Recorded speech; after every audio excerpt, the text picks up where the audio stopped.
அனைவருக்கும் வணக்கம். முந்தைய வகுப்பில் பெரிய புராணத்தில் சேக்கிழார் அவர்கள் நமக்கு கொடுத்த திருமலை சிறப்பு, திருநாட்டு சிறப்பு, இதை பற்றிய ஒரு தெளிவான விளக்கத்தை பார்த்தோம். இந்த வகுப்பில் திருநகரச் சிறப்பு எனும் அற்புதமான தலைப்பை பார்க்கவிருக்கிறோம். பெரிய புராணத்தில் சேக்கிழார் பெருமான் சுந்தரமூர்த்தி சுவாமிகளுடைய வரலாற்றை 5 பிரிவுகளாக பிரித்து நமக்கு கொடுத்திருக்கிறார். அவ்வகையிலே இன்று திருநகரச் சிறப்பு, சுந்தரமூர்த்தி சுவாமிகள் பெரிதும் விரும்பி போற்றிய அற்புதமான திருத்தலம் திருவாரூர். அந்த திருத்தலத்தின் சிறப்புகளையும் அந்த திருத்தலத்தில் ஆட்சி புரிந்த மனுநீதி சோழனை பற்றியும் ஒரு அற்புதமான வரலாற்றினை இந்த பகுதியில் பார்க்கவிருக்கிறோம். பலர் புகழ் நிறைந்த மலர்தலை இலைகள் சித்திக்கு ஒரு விதையாக விளங்குவது தென்னாடு. தென்னாட்டில் காவிரி நதியால் வளம் பெற்று உளம் குளிர்ந்து திகழ்வது சோழவள நாடு. முத்தமிழ் பயிலும் இத்திருநாட்டிற்கு தலைநகராகவும் சோழ மன்னர்கள் தொன்று தொட்டு அரசு புரிந்து வந்ததாகவும் நிலமகள் திருமுகம் போன்ற சோநாட்டிற்கு திலகம் போல் அழகு செய்வதாகவும் பொலிவு செய்வது திருவாரூர். தியாகராஜ பெருமான் எழுந்தருளிய திருத்தலம். திருமகள் வழிபட்ட காரணத்தினால் கமலாலயம் என்று போற்றப்படுகிறது. சொன்ன நாட்டிடை தொன்மையின் மிக்கது மண்ணும் மாமலரால் வழிபட்டது வன்னியாறு மதிபொதி செஞ்சடை சென்னியா திருவாரூர் திருநகர் என்று பெருமான் இத்திருநகரை சிறப்பித்து பாடுகிறார். திருவாரூரில் இடையராது வேத ஓசையும் வீணை ஓசையும் சோதிவானவர் தோத்திர ஓசையும் மாதர் ஆடல் மணி முழ ஓசையும் கீத ஓசையுமாய் கிளர்வுறும் அறச்சாலைகளும் மலர் சோலைகளும் அரிய நீதிகளும் பெரிய வீதிகளும் சிறந்த காவணங்களும் உயர்ந்த ஆவணங்களும் ஞான மடங்களும் நிறைந்திருந்தன. செந்தமிழ் பாடல்களை கிள்ளைகள் பாடும், பூவைகள் கேட்கும். இத்தகைய நலம்பண்புடைய ஆரூரை ஆதித்தன் குலத்திலே வந்த மனுச்சோழர் என்னும் மன்னர் பெருமான் அறநெறி வழுவாது ஆண்டு வந்தார். அம்மனுவேந்தருக்கு இன்சொல்லும் கனிந்த உள்ளமும் சிவபக்தியும் அணிகலன்களாக திகழ்ந்தன. அவர் இடம் அறிந்து காலம் அறிந்து செயல் அறிந்து ஒரு கருமத்தை செய்வார். மதிநுட்பமிக்க அமைச்சர் பலர் அவரை சூழ்ந்திருந்தனர். மண்ணுயிர்களை தன்னுயிரெனக் கருதி நெல்லும் உயிரன்றே நீரும் உயிரன்றே மன்னன் உயிர்த்தே மலர்தலை உலகம் என்ற திருமொழிக்கு இலக்கியமாக விளங்கினார். தூய்மையும் வாய்மையும் உடைய அத்திருமன்னர் நாள்தோறும் தியாகராஜ பெருமான் திருக்கோயிலுக்கு சென்று மனம் மொழி மெய்யினால் 3 கரணங்களாலும் வழிபடுவார். அவருடைய கரம் ஈந்து சிவந்தது. அவர் உள்ளம் பல கலைகளை ஆய்ந்து சிவந்தது. எண்ணில்லாத அறங்களை புரிந்து மகம் பல ஆற்றினார். புற்றிடம் கொண்ட புராந்தகருடைய வழிபாட்டிற்கு வேண்டிய பல சாதனங்களின் பொருட்டு நிலங்களையும் ஊர்களையும் இறையிலியாக வைத்தார். இங்கனம் அழகிலா புகழுடன் உலகெல்லாம் புரக்கும் மனுநீதி மன்னருக்கு மகப்பேறு வாய்த்துள்ளது. தனக்கு பிறகு நீதி நெறியை நிலைநிறுத்தி ஆளும் மன்னனை பெறாது உலகிலுள்ள உயிர்கள் துன்புறுமே என்று தான் துன்புற்றார். மேலும் பல பல அறங்களை செய்தார். தனது மனைவியாருடன் விரதம் பல நோற்றார். காலையும் மாலையும் தியாகேச பெருமானை தொழுது, அருட்கடலே, ஆலமுண்ட நீலகண்டரே, முருகவேலை பெற்ற முழுமுதற் கடவுளே, எனக்கு பின் இவ்வையகம் ஆளும் புதல்வனை தந்தருள்வீர் என்று வேண்டினார். வேண்டுவார் வேண்டுவதே வழங்கும் வள்ளல் பெருமான் திருவருள் புரிந்தருளினார். வளம்புரி சங்கு ஆணி முத்தினை கரு கொண்டது போல் மன்னருடைய மனைவியார் கருவுற்றார். திருவருளால் கரு வளர்ந்து நாளும் கோலும் சிறந்திருக்கும் தருணத்தில் அதிதி வயிற்றில் உபேந்திரன் பிறந்தது போலும், சகுந்தலை வயிற்றில் பரதன் பிறந்தது போலும், பார்க்கடலில் சந்திரன் பிறந்தது போலும் ஒரு சிறந்த ஆண் மகவு பிறந்தது. வானவர் பூமாரி பொழிந்தனர், பாவலர் பாமாரி பொழிந்தனர், மன்னர் பொன்மாரி பொழிந்தார், அந்தனர் அருள்மொழி மொழிந்தனர். எல்லா இலக்கணங்களும் அமைந்த அருமை புதல்வனைக் கண்டு அரசர் அளவற்ற மகிழ்ச்சியுற்றார். 7 நாள்கள் வரை செல்வம் குவிந்துள்ள கருவூலத்தை வறிஞர் வேண்டும் அளவும் எடுத்துக்கொண்டு போக திறந்து விட்டார். சிற்றரசர்கள் 7 ஆண்டு திரை செலுத்த வேண்டாம் என்றார். சிறைச்சாலையை காலி செய்தார். குழந்தையை தங்க தொட்டிலில் இட்டு தியாகராஜ பெருமானுடைய திருநாமமாகிய வீதி விடங்கன் என்ற பெயர் சூட்டினார். வளர்ப்பிறை மதிபோல் மைந்தர் வளர்ந்தார். வீதி விடங்கர் 5ஆம் ஆண்டிலே பயிலத் தொடங்கினார். குரு பக்தியின் மிக்க அவர் கல்விக் கடலின் கரை கண்டார். நீதி நூல், ஆயுள் நூல், பொருள் நூல், இசை நூல், அறிவு நூல் முதலிய எல்லா கலைகளும் நிரம்ப பெற்று அரசர்க்குரிய விற்பயிற்சி மற்பயிற்சியும் நிரம்ப பெற்றார். சிங்கக் குருளை போன்ற வன்மையும் சிறந்த விண்மையும் ஆழ்ந்த அறிவும் அமைதியும் அடக்கமும் பொறுமையும் உடையவராய் இளம் பரிதி போல் விளங்கினார். நாள்தோறும் எழுந்தவுடன் தாய் தந்தையரை அன்புடன் தொழுவார். பிறவி பிணி தொலைய வேண்டுமே என்று அழுவார். அடியவர் திருவடி மேல் விழுவார். நற்குணமும் நல்லொழுக்கமும் உடையவரான திருக்குமரர் இளவரசு பட்டமடையும் பருவத்தை அடைந்தார். ஒரு நாள் வீதி விடங்கருக்கு சிவாலயம் போய் சிவபெருமானை வழிபட வேண்டுமென்ற எண்ணம் உண்டாகியது. தாயையும் தந்தையையும் பணிந்து ஆலயம் போக விடை பெற்று கொண்டு புறப்பட்டார். செம்பொற் தேரேறி செல்லும் அரசிலங்குமரரை நண்பர்களும் உறவினரும் சூழ்ந்து சென்றனர். சகல விருதுகளும் உடன் சென்றன. ஆடலும் பாடலும் நிகழ்ந்தன. வீதியில் எல்லிட இடமின்றி மக்கள் திரண்டு மொய்த்தனர். மன்னர் மகனைக் கண்டு இளம் மங்கையர் பலர் மயங்கினர். அவ்வாறே செல்லும் பொழுது தருமமானது தயவு இன்றி சோதிக்க வந்தது போன்று ஒரு பசுவின் கன்று ஒருவர் கட்புலனுக்கும் படாதபடி அதிவிரைவில் துள்ளி குதித்து வந்து தேர் சக்கரத்தில் அகப்பட்டு குடல் சரிந்து உடல் முறிந்து உயிர் துறந்தது. கன்றின் தாயாகிய அறிவுள்ள பசு அங்கு வந்து தன் கன்றின் இளமை உடல் நொறுங்கி இறந்திருப்பதைக் கண்டு பொறுக்க முடியாத துன்பமுற்று கதறி அழுது மூச்சித்து விழுந்தது. அது கண்ட வீதி விடங்கர் நடுநடுங்கி தேரை விட்டு குதித்து இறந்த கன்றையும் அது குறித்து அலரும் தாய் பசுவையும் பார்த்து, அந்தோ கெட்டேன், சிவபெருமானே, பெரும் பாவத்தை செய்துவிட்டேன். அகிலாண்ட நாயகா, தேவரீரை சேவிக்க எண்ணிய பாவியாகிய அடியேன் நடந்தலல்லவா வரவேண்டும். அரச போகத்தால் மதிமயங்கிய யான் தேரேறி வந்தது பெரும் தவறு. ஐயோ, அப்பெரிய பாவச் செயலால் இக்கன்று மாண்டதே. பசுவதை பெரும் பாவமன்றோ? குற்றமற்ற குலத்திற் பிறந்த நான் கொடும் பாவத்தை புரிந்து விட்டேனே. மனுநீதி சோழராகிய என் பிதாவுக்கு பெரும் பழியை தேடி வைத்தேன். என்ன செய்வேன்? இந்த கன்று ஒருவரும் அறியாமல் எப்படி வந்தது? நான் பகற்குருடனானேன். இனி நான் இவ்வுலகில் வாழேன். அடைக்கலம் புகுந்த ஒரு புறாவுக்காக உடற்சதையெல்லாம் அறுத்து தந்து தானும் துளையேறிய சிபியின் மரபில் வந்த நாயேன் குலத்திற்கு கொடும் பழி தேடிக்கொண்டேன். இப்பழி பாவத்தினின்றும் நான் எப்படி கரையேறுவேன் என்று துடிதுடித்தார். அமைச்சரும் ஆர்வலரும் அவரை தொழுது, இளம் கோவே, வருந்த வேண்டாம். தாங்கள் வேண்டுமென்று இப்பாவம் செய்யவில்லையே. கன்றுக்கு ஆயுள் முடிந்தபடியால் இத்தனை பேர் கண்ணுக்கு தோன்றாமல் வந்து தானே தேர்காலில் வீழ்ந்து மாண்டது. அதற்கு தாங்கள் என்ன செய்ய முடியும்? எல்லாம் சிவன் செயல். தாங்கள் இதற்காக உயிரை விடுவது நியாயமாகாது. அறநூல் வல்ல ஆன்றோரை அடுத்து இதற்கு பிராயச்சித்தம் செய்து கொள்ளும். அதுதான் முறை. எங்கள் சொல்லை தள்ளாதேயும் என்று பல பல நியாயங்களை கூறி வீதி விடங்கரை அழைத்து கொண்டு விதிநூல் வல்ல பெரியோர் பால் சென்றனர். பசு மூச்சை தெளிந்து எழுந்து தாரை தாரையாக கண்ணீர் பெருக அம்மா அம்மா என்று அழும். மீண்டும் துன்பத்தால் துடித்து விழும். என் கண்ணே, சற்று நேரத்திற்கு முன் பால் குடித்து அழகாக என் முன் விளையாடினையே.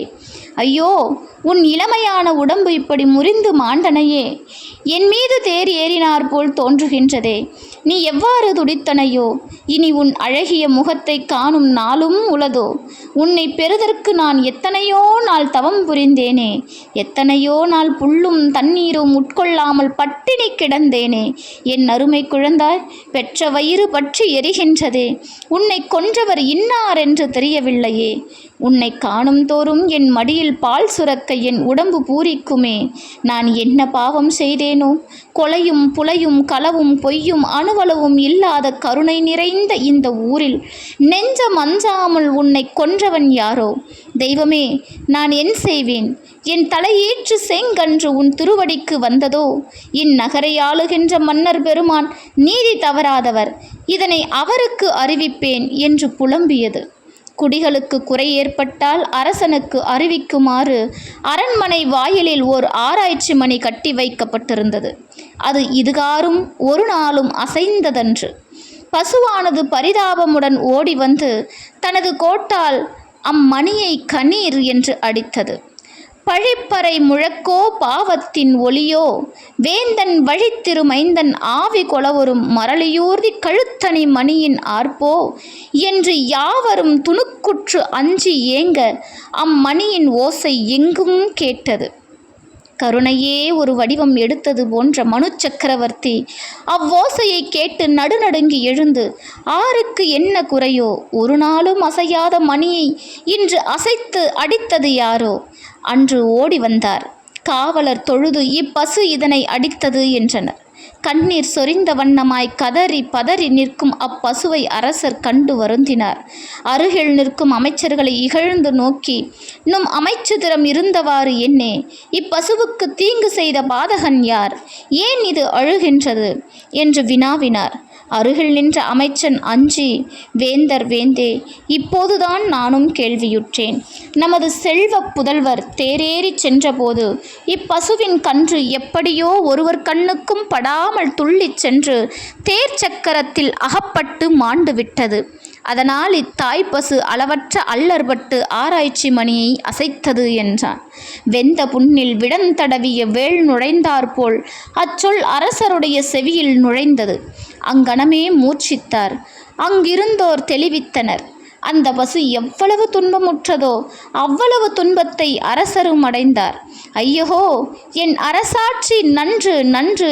எனது அரசாட்சியில் இதுகாரும் ஒரு சிறிய உயிருக்கும் தீங்கு நேர்ந்ததில்லை.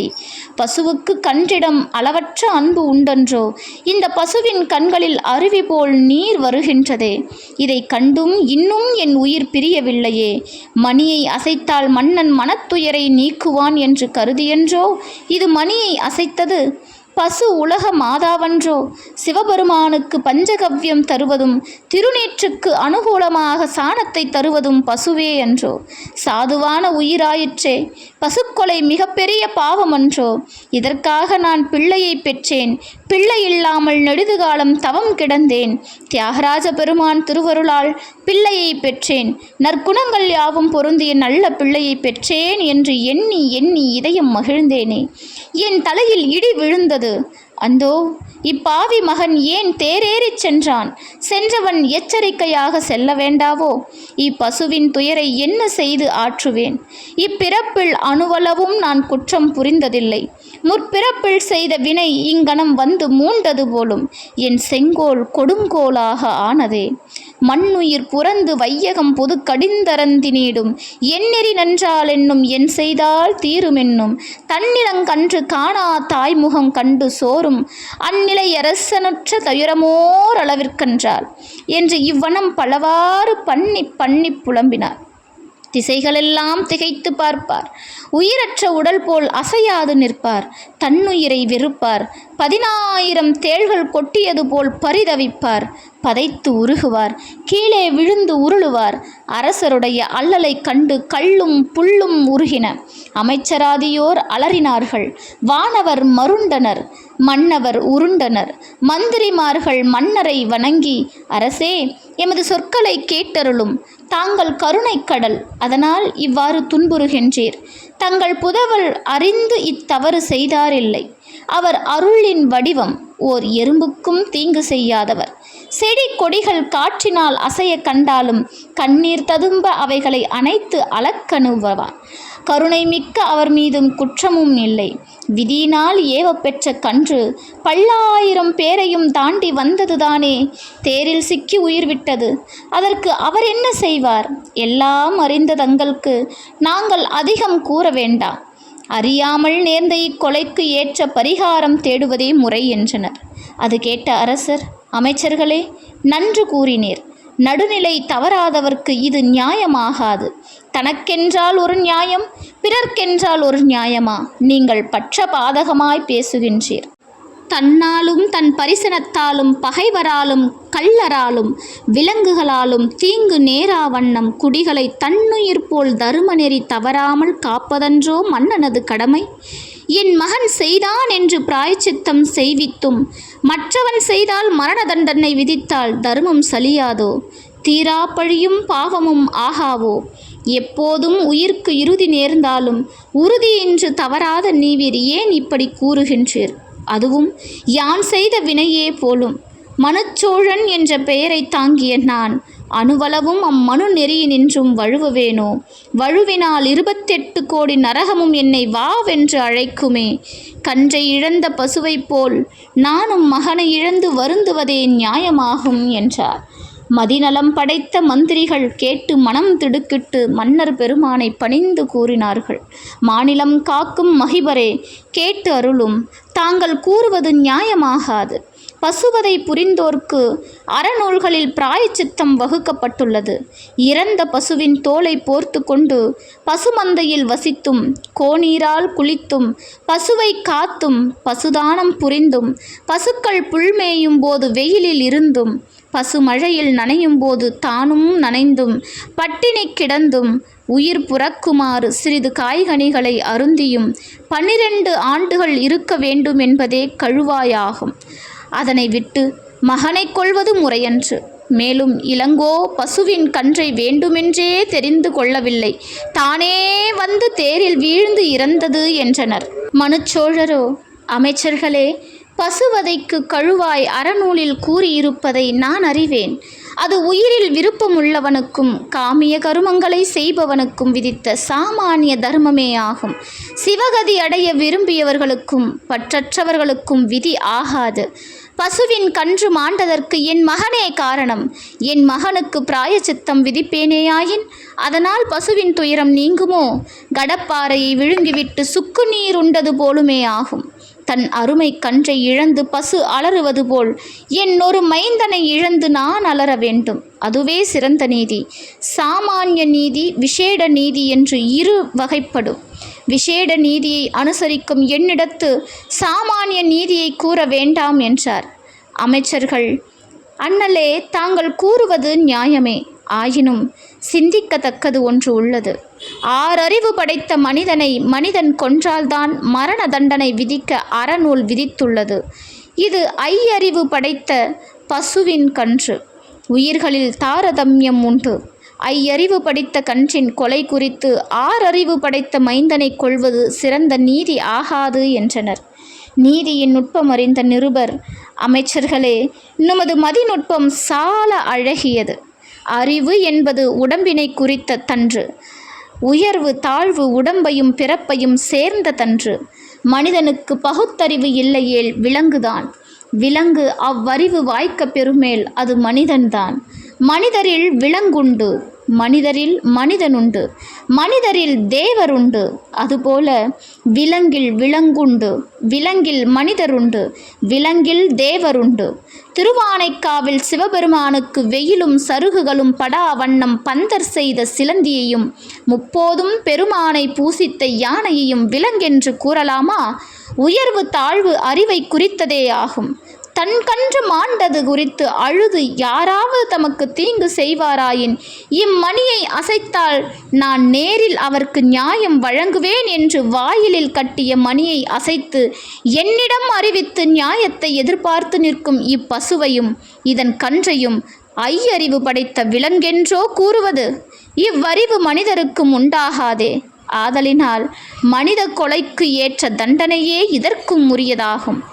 எனவே என் மகனை கொள்வது சிறந்த நீதியும் நெறியுமாகும் என்றார். மீளவும் மந்திரிகள் அரசனை பணிந்து, அரசரே, சற்று நிதானியும். இதுகாரும் பசுவதைக்காக மனிதனை கொன்றதாக வரலாற்றிலும் வழக்கிலும் இல்லை என்றனர். மன்னர், இது ஆறும் ஆராய்ச்சி மணியை பசு அடித்ததாக வரலாற்றிலும் வழக்கிலும் இல்லை என்றார். பசுவின் உடம்பில் எல்லா தேவர்களும் வாழ்கின்றனர். அன்றியும் திருவாரூர் சிவராஜதானி. இங்கு பிறக்கும் எல்லா உயிர்களும் சிவகணங்களே ஆகும். பசுவின் துயரை நீக்கும் திறமையில்லாத நான் அதன் துன்பத்தை அடைதலே செய்யத்தக்கதாம். ஆதலினால் மகனை இழந்து நான் வருந்துவேன் என்று நியாய தீர்ப்பு கூறினார். அது கேட்டு அமைச்சர்களும் சுற்றாரும் உற்றாரும் மற்றாரும் கற்றாரும் கை நெறித்து மனம் கலங்கி வருந்தி திகைத்து நின்றார்கள். மனுச்சோழர் காவலரை அனுப்பி மகனை வரவழைத்து கொலை புரிந்தார்க்குரிய நிலையில் நிறுத்தி விசாரித்து தன் மந்திரிகளுள் ஒருவராகிய கலாவல்லவரை நோக்கி, மந்திரி, இவனை பசுவின் கன்று மாண்ட இடத்தில் படுக்க வைத்து நீ தேரேறி இவன் மேல் தேரை நடத்தி கொள்ளக்கடவா என்று கட்டளையிட்டார். அம்மந்திரியார் அங்கிருந்து நீங்கி, அந்தோ நான் என் செய்வேன்? தவமிருந்து பெற்ற தனிமகனை நான் எப்படி கொள்வேன்?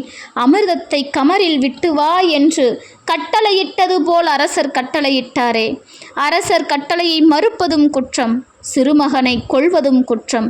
இக்கட்டளை எனக்குத்தானா இட வேண்டும்? நான் என்ன பாவம் செய்தேனோ? சிவசிவா, சங்கரா, அரசன் எனக்கு தந்தை என்றோ? அப்படியாயின் அரசன் மகன் அடையும் தண்டனையை நான் அடைவேன். அரசன் மகனுக்காக நானே உயிரை விடுவேன் என்று துணிந்து கன்று இறந்த இடம் போய் தன்னுயிரை தானே துறந்து இறந்தனர்.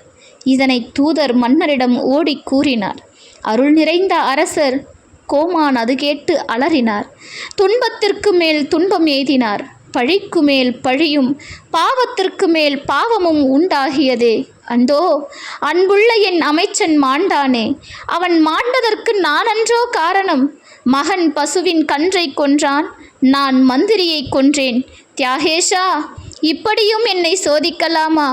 என்னையனே என் நெறி தவறாத அரசாட்சி முறிவு பெற்றதே. இனி அழுது என்ன பயன்? கன்றுக்காக மகனை கொன்று மந்திரிக்காக நான் என் உயிரை விடுவதுமே செய்ய கடவன என்று முடிவு செய்து மகனை முகம் நோக்காமல் பசுவின் கன்று இறந்த இடத்திற் போய் படுக்குமாறு கட்டளையிட்டார். அம்மகன் தந்தையின் நியாயத்துக்கு உள்ளம் உவந்துகென்று கன்று இறந்த இடத்தில் மல்லாந்து படுத்து கண்களை மூடி சிவசிந்தனையுடன் இருந்தார். அது கண்ட அந்நகர மாந்தர் அனைவரும் ஆ என்று அலறி அழுதினர். தெய்வமே, இக்குழந்தையை காத்தருள் என்று கை கூப்பி தொழுதனர். வீதி விடங்கருடைய தாயார் கேட்டு தரைமேல் வீழ்ந்து தளர்ந்து அழுதுனர். மனுச்சோழர் சிவபெருமானை சிந்தை செய்து தேரேறி மகன் உடம்பில் தேர் சக்கரம் ஏறுமாறு வருகின்றார். வானும் மண்ணும் கலங்கின. தேவர்கள் இவ்வதிசயத்தை கண்டு திகைத்து நின்றனர். ஒரு குலத்திற்கு ஒரே மைந்தன் என்று கருதாது தரும நெறியை காத்தலே தக்கதென்று கருதிய அம்மனுவேந்தருடைய அரசாட்சியின் திறத்தை ஆரே அளக்க வல்லார். ஒரு மைந்தன் தன் குலத்துக்கு உள்ளானென் பதுமுனரான் தருமந்தன் வழிச்செல்கை கடனென்று தன் மைந்தன் மருமந்தன் தேராழி உறவூர்ந்தான் மனுவேந்தன் அருமந்த அரசாட்சி அரிதோமற் செழிதோதான் என்று பெரிய புராணத்தில் சேக்கிழார் பெருமான் குறிப்பிட்டுள்ளார். நீதி தவறாத நிருபர், தியாகேஷா, நீ என் மனதிலிருந்து உணர்த்திய வண்ணம் நீதியை செலுத்துகின்றேன். குற்றவாளிகளை தண்டிப்பது அவருக்கு மறுமையில் நரகம் எய்தாதிருக்கும் பொருட்டே ஆகும். அத்தண்டனையை கண்டு மற்றவர் குற்றம் செய்யாது உய்யும் பொருட்டும் ஆகும். ஆதலின் நான் என் மகன் மீதுள்ள கருணையினால் அவனுக்கு கொலை குற்றம் இப்பிறப்பிலேயே கழியும் பொருட்டும் மறுமையிலும் நரகவேதனை சாராதிருக்கும் பொருட்டும் தண்டிக்கின்றேன். இல்லையேல் குற்றம் ஒன்றுக்கு 1000 பெருகி மறுமையில் குற்றம் செய்தோர் துன்புறுவார்.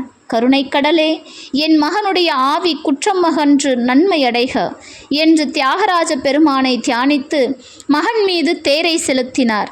வீதி விடங்கருடைய உடம்பு சக்கரத்தில் அகப்பட்டு அரைப்பட்டது. தன்னலி வெண்குடை வேந்தன் செயல் கண்டு தறியாது மன்னவர்கண் மழை பொழிந்தார். வானவர் பூமழை சொரிந்தார்.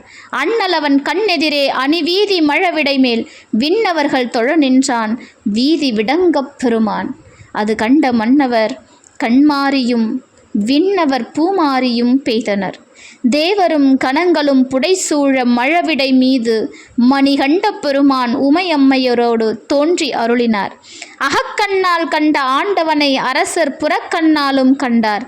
செஞ்சடையில் விளங்கும் பிஞ்சு மதியையும் பவளம் போல் மேனியில் பால் வெந்நீரும் மரகத கொடி போன்ற மங்கை நல்லாளையும் கண்குளிர கண்டு கை கூப்பி பூதநாயகனே போற்றி, புராரியே போற்றி, ஞானபோத நாயகனே போற்றி, புண்ணிய பொறுப்பே போற்றி, நாதநாயகனே போற்றி, நங்கை நாயகனே போற்றி, வேதநாயகனே போற்றி, விமலனே போற்றி போற்றி என்று துதித்தார். சிவபெருமான் கருணை மழை பொழிந்து, மனுச்சோழா, நினது செங்கோல் வாழ்க, நின் புகழ் உலகமெல்லாம் ஓங்குக என்று அருள் புரிந்தார். அவ்வருள் மழையால் இறந்த ஆண் கன்றும் சிறந்த கோன் கன்றும் மதி மந்திரியும் உயிர் பெற்று எழுந்தனர். முன்னவனே முன் நின்றால் முடியாத பொருள் உள்ளதோ? சிவபெருமான் நெடுங்காலம் நிலவுலகை நீதி வழுவாது அரசு புரிந்து நமது சிவபதம் அடைவாய் என்று அருள் புரிந்து மறைந்து அருளினார். எழுந்த அரசிலம் குமாரர் தந்தையார் தாழ்மலர் மேல் வீழ்ந்தார். மைந்தனை எடுத்து மார்போடு அணைத்து மனம் மகிழ்ந்து, என் கண்ணே, உன்னால் காணக்கூடாத கண்ணுதற் கடவுளை கண்டேன். நீயே எனது குலவிளக்கு, உன்னையொப்பார் விண்ணிலும் மண்ணிலும் இல்லை என்றார். மந்திரியார் தொழ அவரையும் தழுவி அவருடைய அன்பை பாராட்டினார். தன் கன்றை கண்டு பசுமடி கறந்து மோந்து மகிழ்ந்து நின்றது. கன்றுபால் உண்டு பறிந்து நின்றது.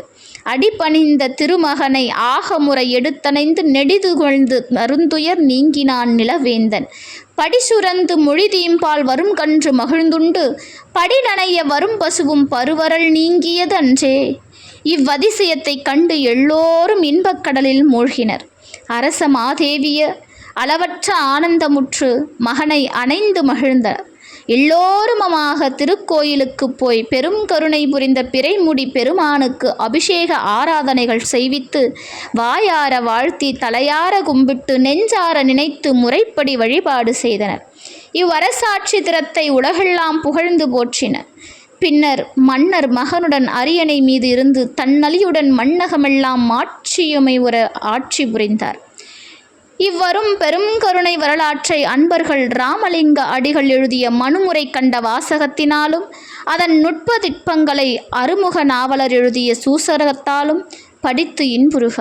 இவ்வரிய நீதியினை வியந்து கற்பு நலமிக்க கண்ணகி பாண்டியனிடம் வழக்குரைத்த போது அழகாக எடுத்து கூறுமாறும் அன்பர்கள் படித்து இன்புறுக.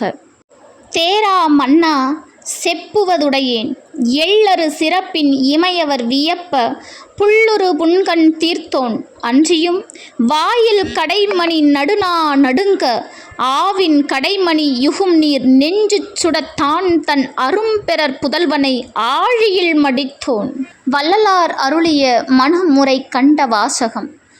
நல்லோர் மனத்தை நடுங்கச் செய்தேனோ, நட்டாற்றி கையை நழுவ விட்டேனோ, வலிய வழக்கிட்டு மானம் கெடுத்தேனோ, வரவு போக்கொழிய வழியடைத்தேனோ, தானம் கொடுப்போரை தடுத்து நின்றேனோ, தருமம் பாராது தண்டம் செய்தேனோ, கலந்த சிநேகரை கலகம் செய்தேனோ, களவு செய்வோர்க்கு உளவு சொன்னேனோ, மனமொத்த நட்புக்கு வஞ்சகம் செய்தேனோ, மண்ணோரம் பேசி வாழ்வழித்தேனோ, குடிவரி உயர்த்தி கொள்ளை கொண்டேனோ, குடிக்கின்ற நீருள்ள குளந்தூர்த்தேனோ, ஏழைகள் வயிறு எரியச் செய்தேனோ, இறப்போர்க்கு பிச்சை இல்லை என்றேனோ, உயிர்கொலை செய்வோர்க்கு உபகாரம் செய்தேனோ, ஊன் சுவை உண்டு உடல் வளர்த்தேனோ, பொருளை இச்சித்து பொய் சொன்னேனோ, பொது மண்டபத்தை போய் இடித்தேனோ, ஆசை காட்டி மோசம் செய்தேனோ, அன்புடையவர்க்கு துன்பம் செய்தேனோ, வேலையிட்டு கூலி குறைத்தேனோ, வெயிலும் கொதுங்கும் விருட்சம் அழித்தேனோ, பசித்தோர் முகத்தை பாராதிருந்தேனோ, பகை கொண்டு அயலார் பயிரழித்தேனோ, கோல் சொல்லி குடும்பம் குலைத்தேனோ, கலங்கியொளித்தோரை காட்டி கொடுத்தேனோ, கற்பழிந்தவளை கலந்திருந்தேனோ, கணவன் வழி நிற்போரை கற்பழித்தேனோ, காவல் கொண்டிருந்த கண்ணியை அழித்தேனோ, கருப்பமழித்து கழித்திருந்தேனோ, கற்றவர் தம்மை கடுகடுத்தேனோ, கன்றுக்கு பால் ஊட்டாது கட்டி வைத்தேனோ, குருவை வணங்க கூசி நின்றேனோ, குருவின் காணிக்கை கொடுக்க மறுத்தேனோ, பக்ஷியை கூண்டில் பதைக்க அடைத்தேனோ, பெரியோர் பாட்டில் பிழை சொன்னேனோ, கள்ளும் நெல்லும் கலந்து விற்றேனோ, தவம் செய்வோரை தாழ்வு சொன்னேனோ, ஆலயக் கதவை அடைத்து வைத்தேனோ, சிவனடியாரை சீறி வைத்தேனோ, சுத்த ஞானிகளை தூஷணம் செய்தேனோ, மாதா பிதாவை வைது நின்றேனோ, தந்தை தாய் மொழியை தள்ளி நடந்தேனோ, தெய்வத்தை இகழ்ந்து செருக்கடைந்தேனோ, என்ன பாவம் செய்தேனோ இன்னதென்று அறியேனே என்று ராமலிங்க அடிகளார் தம்முடைய மனுமுறை கண்ட வாசகத்தில் குறிப்பிட்டு பேசுகிறார். வள்ளலாரின் நோக்கம் உயிர்களிடத்தில் அன்பு செலுத்துவதே உண்மையான வழிபாடு என்பதை உணர்த்தும் ஜீவகாருண்ய நெறியை விளக்குகிறது. நல்லோர் மனத்தை நடுங்க செய்தேனோ, ஏழைகள் வயிறெறியச் செய்தேனோ போன்ற வரிகள் மூலம் தவிர்க்க வேண்டிய 42 பாவங்களை வள்ளலார் இதில் குறிப்பிட்டுள்ளார். வீதி விடங்கப் பெருமான் மெய்யருளை சிந்தித்து நீதி நெறி நித்தம் நினை. இத்தகைய சிறப்பு வாய்ந்த திருவாரூரிலே புற்றிடம் கொண்ட ஆதி தேவர் அமர்ந்திருக்கும் திருக்கோயிலில் ஒரு புடை தேவாசிரியன் என்னும் பெயருடைய திருமண்டபம் ஒன்று விளங்கும். திருமூலநாதரை சேவிக்க வரும் மால், அயன், இந்திரன் முதலிய இமையவர்கள் அங்கு அளவற்ற அன்புடன் குழுமியிருப்பார்கள். 1000 கால்களை உடைய அத்திருமண்டபம் அளவற்ற மகிமையுடையது. இன்னும் அம்மணி மண்டபத்தில் பற்பல சிவனடியார்கள் கூடியிருப்பர். அவ்வடியார்கள் உடம்பில் அணியும் திருநீரு போல் உள்ளமும் தூய்மை உடையவர்கள். அவர்கள் தமது திருமேனியினின்று வீசும் ஒளியினால் திசைகளை விளக்குபவர்கள். பேச ஒண்ணா பெருமை உடையவர்கள். 50 பூதங்கலங்கினும் எம்பெருமானை மறவாதவர்கள். அன்பின் உரைப்பு மிக்க திருத்தொண்டின் நெறி நின்றவர்கள். கோதிலாத குணப்பெரும் குன்றனையர்கள். கேடும் ஆக்கமும் கெட்ட திருவினார் ஓடும் செம்பொனும் ஒக்கவே நோக்குவார். கூடும் அன்பினிற் கும்பிடலே அன்றி வீடும் வேண்டா விரலின் விளங்கினார் என்று பெரிய புராணத்தில் சேக்கிழார் பெருமான் குறிப்பிட்டு பேசுகிறார். திருநீரும் கண்டிகையும் பூண்டவர்கள், ஈரமும் வீரமும் பூண்டவர்கள், குறைவிலா நிறை உடையவர்கள், விருப்பும் வெறுப்பும் அற்றவர்கள், அசையாத உள்ளமும் அன்பின் வெள்ளமும் உடையவர்கள், தைலதாரை போல் இடையராது இறைவனை நினைக்கும் துரு உடையவர்கள், கருவாழ்வு தவிர்த்து பெருவாழ்வு பெற்றவர்கள், மருளாளர் காணாத அருளாளர்கள், சீலமும் தவக்கோலமும் கொண்டவர்கள். இத்தகைய திருத்தொண்டர்களை துதித்த ஆளாள சுந்தரரது அவதாரத்தையும் அவரது வரலாற்றையும் அவரால் கூறி அருளப்பெற்ற திரு தொண்டத் தொகையின் முறையே திருத்தொண்டர்களது தூய வரலாறுகளையும் திருவருள் உணர்த்த அடுத்த வகுப்பில் நம்முடைய பெரிய புராணத்தின் கதாநாயகன், காப்பிய தலைவன் சுந்தரமூர்த்தி சுவாமிகளின் புராணத்தை ஆரம்பிக்கலாம். எம்பெருமானின் திருவருளோடும் குருவருளோடும் இந்த வகுப்பின் ஆரம்பமானது சுந்தரமூர்த்தி சுவாமிகளை வைத்தே தொடங்கும், சுந்தரமூர்த்தி சுவாமிகளை வைத்தே நிறைவு பெறும். பெரிய புராணத்தின் காப்பிய நாயகனான சுந்தரமூர்த்தி சுவாமிகள்தான் பெரிய புராணத்தின் முதலும் கடைசியுமாக நிற்கிறார். அவரை பற்றிய அற்புதமான வரலாற்று புராணத்தை அடுத்த வகுப்பிலே காணவிருக்கிறோம்.